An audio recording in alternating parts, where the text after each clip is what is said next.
Now, talk about enduring political relevance. Few leaders have walked as many corridors of Nigeria's democracy as our guest today, Senator Aminu Tambuwal, a lawyer and politician whose journey spans the heart of the legislature and the seat of executive power. From presiding over the House of Representatives as Speaker to leading Sokoto State as governor and now serving in the Nigerian Senate. You could say that Senator Tambuwal has taken various seats at the top table where Nigeria's fate is decided. So, having been part of the system and having seen it all, how does he now assess this country as it grapples with crippling hardship, raging insecurity, and what his fellow opposition politicians see as a leadership crisis? He's now, of course, a key figure in the ADC opposition coalition, or as he put it, a transitioning figure in the party that's aiming to challenge the APC in 2027. And this weekend, at a colloquium marking his 60th birthday in Abuja, he delivered an urgent message warning that at a time of mounting economic pressure, divisive political realignments, and growing public demand for accountability, Nigeria is in peril and needs collective efforts to save it. Today is unfortunate.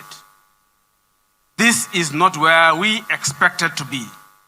Those who laid the foundation for this democracy, some alive, many of them are not living, even in their graves, are not happy with the current situation of Nigeria. Those living who believe in Nigeria, who are genuine about Nigeria, who are not selfish, cannot be happy with the current situation in Nigeria. The only way out of it is for all of us to agree that there is something fundamentally wrong. Senator Tambuwal. So tonight, as he marks his 60th birthday this month, Senator Aminu Tambuwal joins me now in the studio. Thank you very much indeed for coming in. Thank you, Charles, for having me. And congratulations on your 60th birthday. I mean, you've achieved so much in such a fairly short life. Speaker of the House of Representatives, Governor of Sokoto State, and now Senator. What has kept you grounded through the ups and downs of Nigerian politics? Well, first and foremost, Charles, it is all the grace of God. But I also believe that growing up, I have this conviction in me that endeavors in politics and governance are about the people. It's all about service. It's not about self. And in that determination, I followed through. It has not been rosy. It has not been easy. Right from 2003, when I started seeking for tickets to run for the House of Representatives seat of Kebe Tambuwal Federal Constituency. I was in the PDP. I was the state legal advisor of the party. But through some machinations, I was reported to have failed the primaries. So my team and our team now negotiated and exited the PDP and joined the ANPP. And it was on the platform of ANPP that I came to the House of Representatives for the first time. So that was the foundation. And in the House of Representatives, Speaker Aminu Bello Masari from day one identified me and saddled me with the responsibility of being Deputy Chair, House Committee on Rules and Business. This is a committee that is at the heart of running the affairs of the Parliament. And of course, as is the tradition, it is only someone that is trusted by the leadership that is given either chairmanship of that committee or deputy chairman. And then we started on that note. Of course, in the course of events, there was some discomfort in the ANPP caucus and minority caucus. Things happened, and my colleagues went against zoning and elected me as minority leader of the House of Representatives in 2005. So it's a continuous back and forth. And then, of course, 2007, we had our issues with the then governor of Sokoto State, Attahadu Bafrawa. Again, he and his team denied me the ticket of their new political party, the DPP. We realigned with Wamako, who was still in ANPP. And then the political situation in the state generated into something that President Obasanjo and his party looked at and took interest and invited Wamako and our team to join the PDP. So in 2007, as a tour, I was on the platform of PDP, ran for a second term, and I won the elections. I came back to the House of Representatives, where my colleagues now tasked me with the responsibility of becoming the Deputy Chief Whip of the House. During the turbulence of whether it should go or remain, virtually all... That's the woman who was the speaker of the House at the time. Madam Speaker. Yeah. Virtually all the principal officers were asked to go. But I remained, and then we continued, and I served the full term as Deputy Chief Whip of the House of Representatives. In 2011, I again ran on the platform of PDP, came back to the House, and then my colleagues again went against zoning. Yes, I was going to say your political life has been characterized by a kind of rebellion, hasn't it? Well, maybe for want of a better word. Indeed. Yeah. Not necessarily rebellion. Yeah, but rebellion against a particular issue, which is the issue of rebellion with a cause. Rebel with a cause. Yes, right. More of that. And I mean, that's a fascinating synopsis. But just very briefly, so people get a better sense of who you are, where you've come from. Take us back to the beginning. Your political journey began in 2003, and that shaped the politician that you are today. Is that right? No. I have been involved in politics right from 1996 transition. When political parties were being formed, we were under the leadership of late Omar Shinkafi in ANC, and the party was not registered, and then we had to go and join the DPP, if I may borrow the words of one of the five leprous fingers, if I may borrow the words of Bola Ige of blessed memory. The DPN, I joined the DPN. You know, we had DPN, UNCP, and the rest of them. So I joined DPN, and I was the state legal advisor of the DPN. So it wasn't 2003. Right. But 2003 was when you started coming to prominence. I started running for office. Right. Yes, elective office. So having had that fairly long, as I look at you, as I said, a lot of people would consider you to be still quite young. You've just turned 60. But having been through all that, how do you feel about the Nigerian political terrain today? Because you've invested so much of your life and your energy into that political system. Well, Charles, as I did say during the colloquium, this is not where many of us expected Nigeria to be. Especially many of us who are on the field of play in politics. And even the electorates and many of the leaders of this country do not expect Nigeria of today to be where it is. And I can say this is largely due to the faulty processes that we have. And you know, in Nigeria, we always try to find a way to cut corners and change the system, and then get ourselves where we want to be. Well, let me pick you up on that. Without following the due process. Let me pick you up on that, because looking honestly at Nigeria today, I mean, you've been part of all arms of government, either directly or indirectly.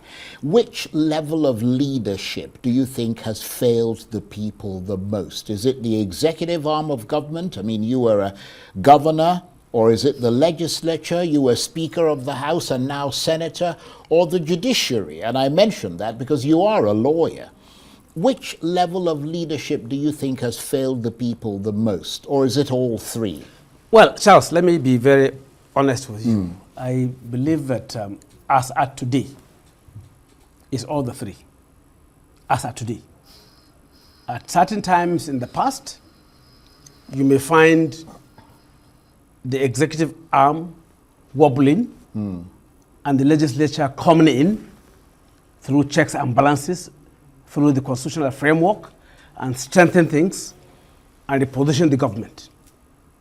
You find the judiciary also having some challenges, and then somehow interventions come in, and then, but today, as of today, it's all the levels.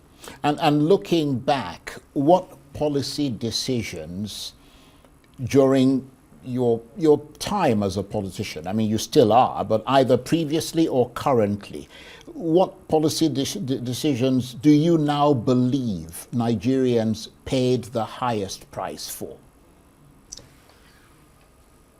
As of today? Some would say allowing military rule. Some would say, you know, the elections that go sort of haywire in this country. Military rule was not allowed.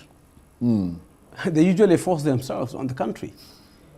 It wasn't as if there was any choice left for the people.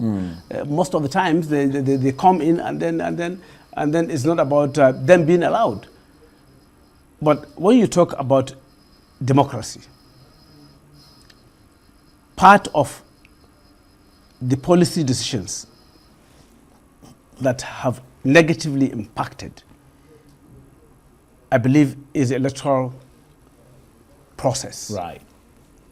And closely related to the issues of governance and what we find today, in the way and manner the current administration whimsically removed fuel subsidy without any alternative, without any framework, without thinking it through, without consultation with other stakeholders and Nigerians on how best to go about it. Because as at the time it was done, it was clear Mr. President was only interested in removing it without having any plan on his sleeves. Right. So that's another policy decision. Well, let me take the opportunity of you mentioning elections to look forward to 2027, which is the next general election. I'm sure you know that Nigerians are losing faith in elections. That's probably one of the reasons why you brought that up. From what you've seen inside the system, are elections still truly decided by voters in this country or by political power? No. It's not completely decided by the electorates. I can say that, and without mincing words.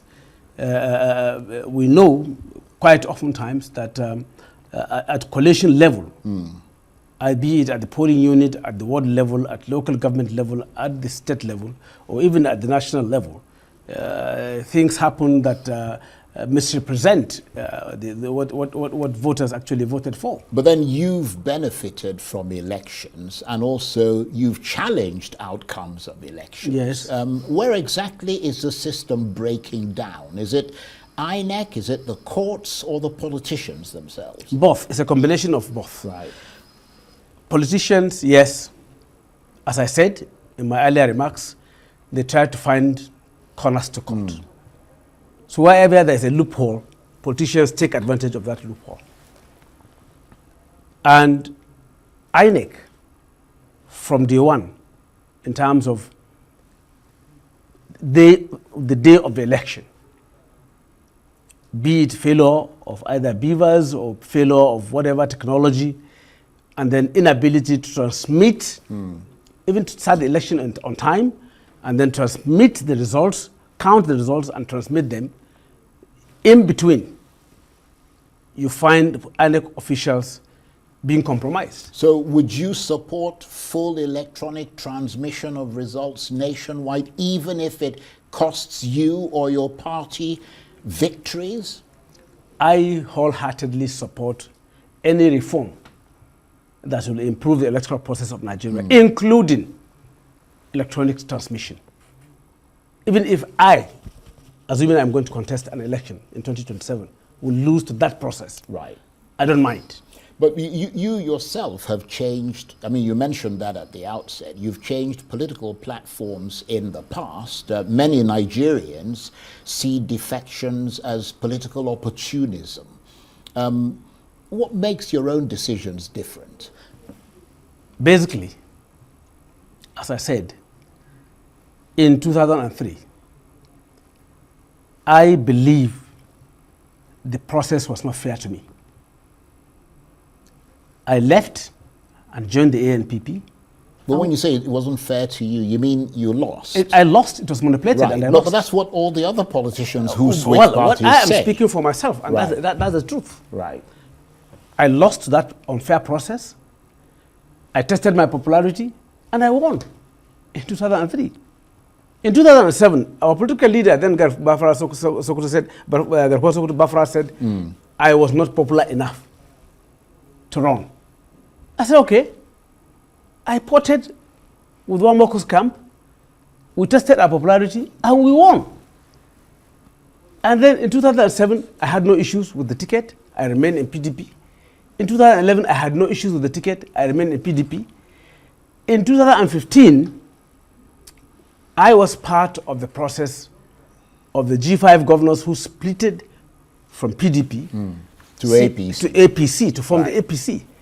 So it was about my conviction, particularly on issues around and about good governance. Right. In that regard, is party ideology still relevant in Nigeria? Has it ever had any relevance, or are parties now just vehicles for winning power? For me, I have my doubt on parties being ideologically driven. It's not. I don't believe so. Thus far, most of the parties have been used just as vehicles or conveyor belts. So in that regard, you've used them as well as a vehicle. I admit that Right. that was the issue. It's not about ideology.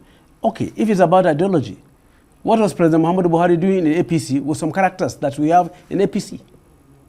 If it was about ideology, what I don't want to mention names, but if you look at President Muhammadu Buhari then, the way he was being perceived, the way he was being viewed, what was he doing with some characters in politics?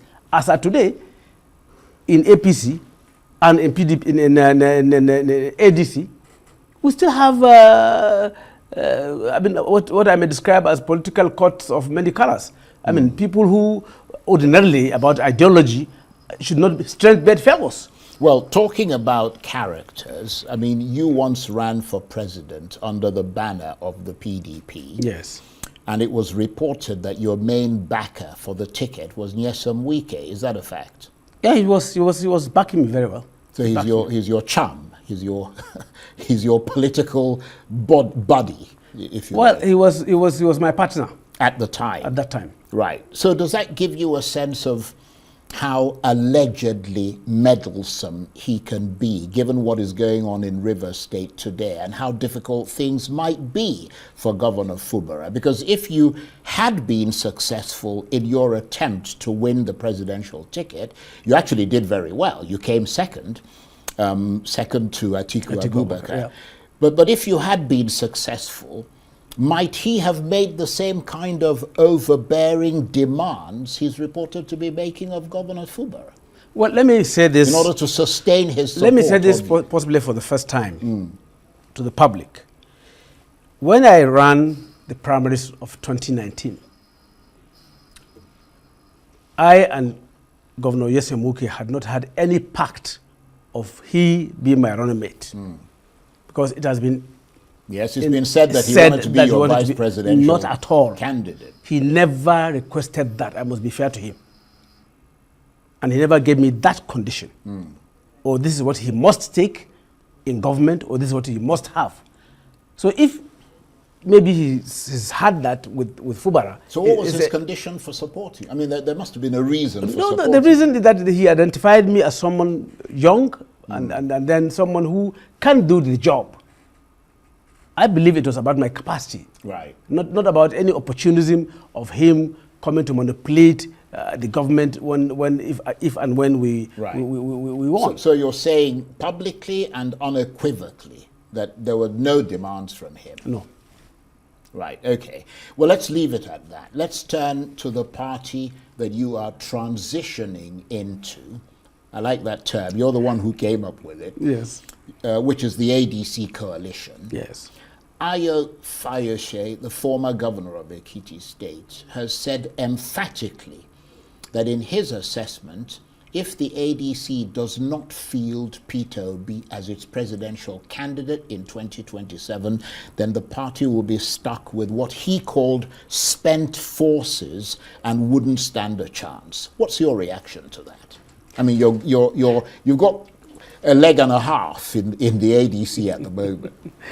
Well, Charles, you are right by saying that I have been part of the coalition, and there is a possibility of transitioning to ADC.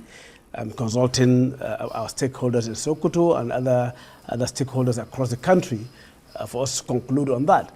However, I have said on a program aired by Arise that I don't join issues with Ayo Fayose. Before. I said so before.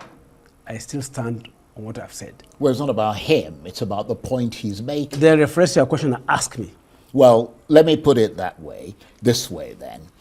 If the ADC does not field Peter Obi as its presidential candidate in 2027, do you agree with those who say the party will be stuck with spent forces and wouldn't stand a chance? Well, I don't agree with that. I believe that the leadership of the ADC, from the very foundation, from what we've been discussing, one, we agreed that we must have very clear, transparent primary election. And if we have it, whoever emerges, all of us in the coalition will support that candidate. Either Atiku Abubakar, Peter Obi, Rotimi Amechi, or even yourself. Well, I'm talking about those who have clearly indicated interest in running. And of those people, is there anyone that you particularly support? Well, when we get to that bridge, we'll well, we are at that bridge. We are not there yet. The bridge is this interview. No.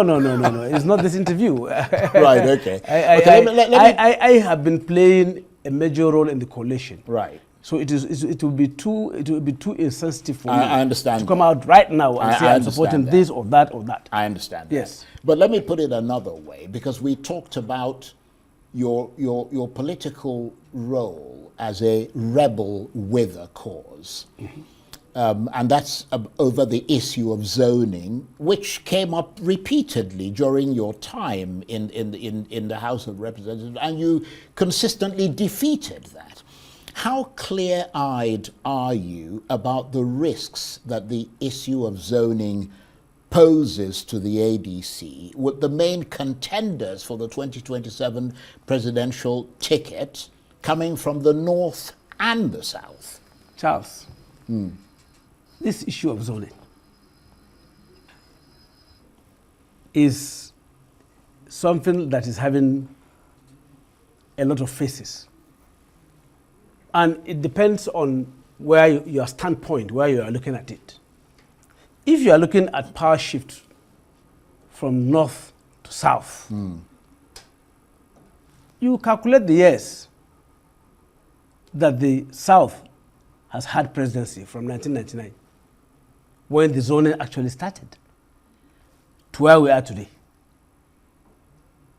If you are one of those who are saying that the north should have it, your argument will be that the South has been more in power. Yeah, which one is your argument then? Hold on. I want us to have the best. Me.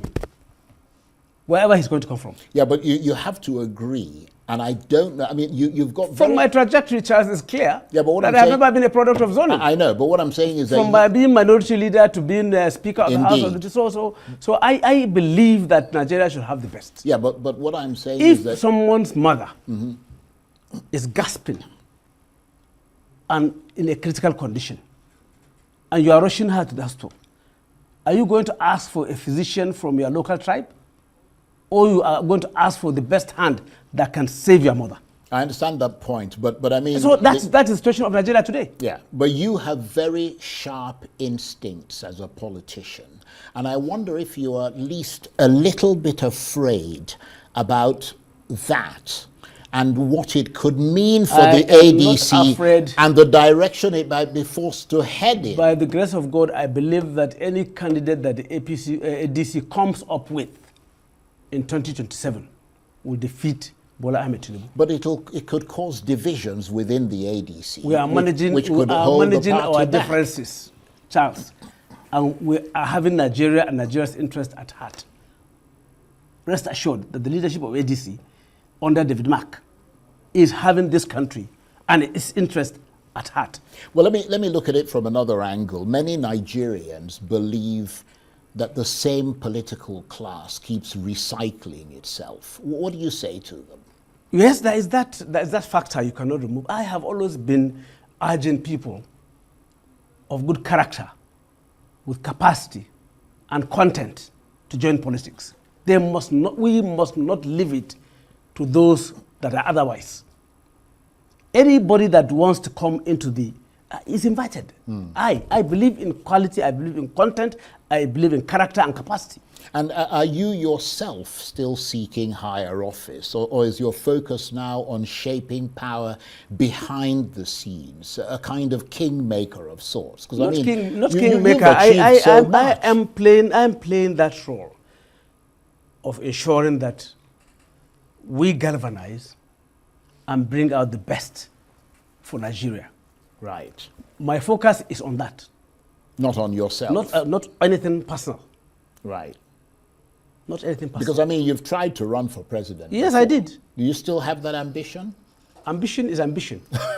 but what I am doing now is bringing people together to work together. But you don't have any desire to compete for the presidency in 2027? I don't have that desire. Okay. Well, let's switch gears slightly. You are the former governor of Sokoto State. What do you make of Donald Trump's muscle flexing in Nigeria in general, and specifically his attack on your state, Sokoto? Well, it was very concerning and very worrisome when we woke up to hear that missiles were dropped in part of my constituency, and of course Tangaza in the other constituency and part of Sokoto State. Of course, we are aware that Donald Trump is taking too much interest in Nigeria. But we were not expecting that the first part of the country and state was going to hit was Sokoto. Because, frankly speaking, and any leader who is aware of what's happening in Nigeria knows that you don't have that main security challenge as you have in some parts of the country, in Sokoto. Yes, as governor, I knew that the Electorals were there, even during my own term, and we pursued them and chased them back and pushed them back. But the security situation in Sokoto. You didn't think there was justification? Yes, I don't see that justification. But then, according to the Washington Post, which has done a thorough sort of investigation into what happened, both from the American side and from the Nigerian side, they said that it was a decision. The Nigerian government supplied the intelligence to the Americans and told them where to go and attack. And incidentally, I'm not even a member of any security committee in the National Assembly in the Senate, so I don't have that information. But you disagree with that decision? Even if that is the information given by the Nigerian government, it must have been a very, very incorrect security information.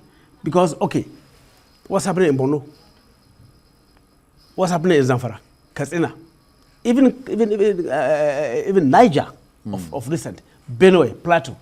Well, it's all about intelligence. So isn't if it? it's about and intelligence, where your attack would have the greatest chance of okay, being they should come up. successful They should without come up. They collateral should come damage. up. The national security advisor or anybody in government should come and tell us and give us the impact of that attack. What was the impact? True. That's an important thing that many Nigerians are waiting for. You I have to people, agree with you the that- media should take up our government on that, because the government But it has been taken has not up. been has been very, very. I mean, how do I describe it? cagey about Not what happened. cagey, but they have not been able to come out even with a clear statement Yeah.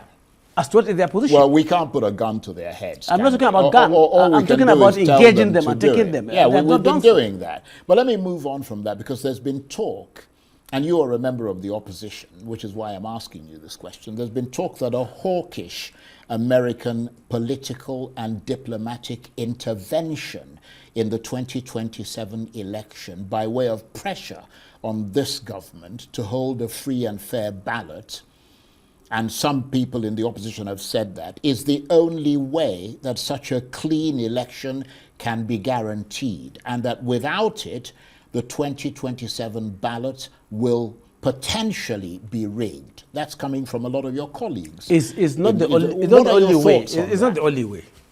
It's one of those ways. Because from even our recent history, the intervention of international community shaped the election of 2015, Indeed. which the APC benefited from. So I expect similar intervention from international community. I'm not particular about the United States. I'm talking about democratic countries and international community now making sure, because they do it without direct interference, Right. that the elections are free, credible, and fair. And what is happening in that local government area, I think it's called ISA or something, in Sokoto State, where villagers are said to be moving to the local government headquarters for fear of bandits attacking them in Sokoto State? Yeah, it's been happening randomly, not only in Isa, in Sabon Birni, in Goronyo. Even in my senatorial district in Shagari, we have had similar situation where most villages in Shagari local government left their villages and settled in Shagari township itself. And of course, it's been happening in Kebbi and in Dangishuni, in Torita, in my own senatorial district. So it's correct that that we have that situation in Isa, and a number of local governments, including Raba and Wurno in the eastern flank of the state. That information is correct. So does that justify the attack there? The attack was not on Isa. Right. The attack was on Tangaza and Tambuwal. The most troubled part of Sokoto is Eastern Sokoto, Eastern Central District, which comprising Isa, Sabon Birni, Gada, Gorenyo, Elela, Godabawa, Wurno, and Raba. Up till today, these areas are the most troubled areas in the state.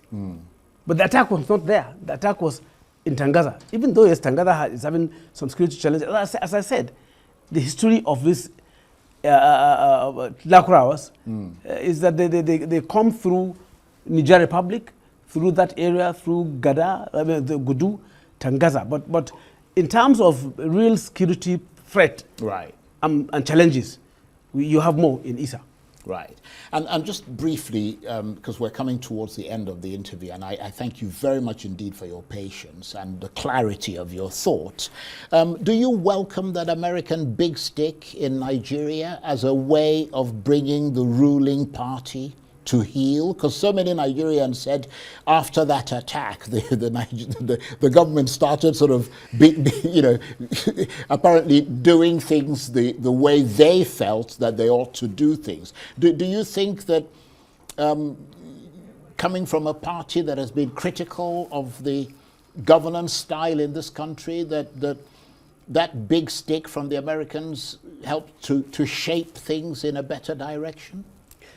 Well, I think that intervention First, the statements from President Trump and the subsequent missile attack had some effect on the government of the day.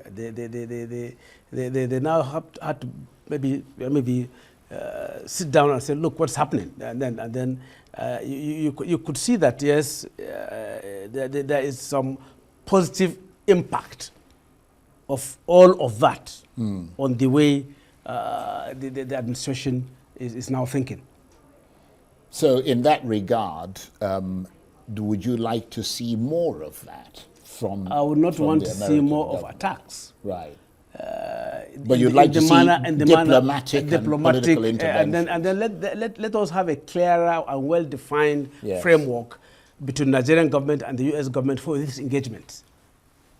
And I am in the National Assembly. I'm a senator of the Federal Republic of Nigeria. These issues were not tabled before us. If you ask us today, we don't know how it came about. And I believe that at this level, we should know certain things. So the framework should be clearer. If there's any agreement between the Nigerian military and the US military, or the Nigerian government and the US government, it should be clear, well defined. And then as I said before, it shouldn't just be the United States of America. Every other country that is willing to help Nigeria resolve what we are facing now as security challenge, I welcome the idea. Right. And just very briefly, because you were telling us quite comprehensively about what is happening in local governments in Sokoto State, where villagers were moving away from and so on. We've heard of this bandit kingpin called Turji. Or Turji. Yeah, Turji. I mean, why can't he be captured? Charles, I am not the commander-in-chief. I didn't think you were. but I am but not, you're a man with an ear to the ground, I aren't you? am not the national security advisor. But I believe that Bello Turji can be captured. I believe so.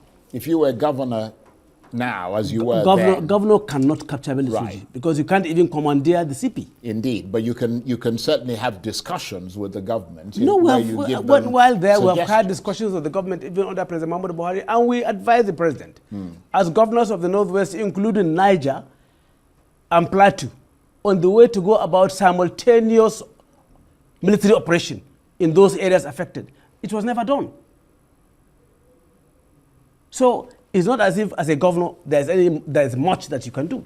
You can only advise the president, give them information. And what would you advise them about that today, about this Turji? My advice is that we should not negotiate with the bandit from a weak position. Right. We should go after them, subdue them, and then come to the table. Right. But as where we are today, I don't support any such negotiations. Right. Okay. We're almost out of time, and I appreciate the time you've taken to talk to us. If history judges your political career, what would you like it to say, and what are you afraid it might say? What I would like history to say is that in my political sojourn, I've been selfless. I have impacted on human capital development of my people, the people I have been representing, and shaping the youth and people of my constituency towards a better future and better direction.